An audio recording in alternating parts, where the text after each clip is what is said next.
Plano ko gid tani matulog kung sa maayo mo. Kay 4 ka oras ang akon nga break time. Ugaling anon tanan nagkatok ang akon nga bata ka nagambal siya nga, "Sir, luto na ang isda nga gipaprito mo. Kagang sudan mo nga buffalo chicken luto naman." Te, makatulog ka pa sina. Buta naman niya bala. Ate, wala na lang ko nagtulog eh. Nagkaon na lang ko eh. Tanawan niyo bala yung tsura ko. Samtang kakaon. Kay balanon kay nga bago bugtaw.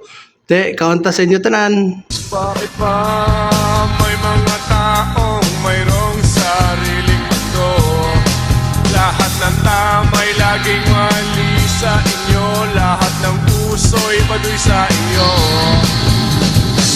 Di na kontento, nagdamay pa kayo. Katahimikan ko'y ginugulo ninyo. Anak ng puta, ano bang gusto mo? O itong itlog kong paglaruan mo. Ganyan ang buhay sa mundo. May taong di kontento. Yan ang taong walang kwenta. Puro kwentong walang istorya. Sawa ka na ba sa buhay mo? Pare, galit ka ba sa mundo? Te, sunod adlaw naman ta madayet sini. Wala kita mahimo sa inyo.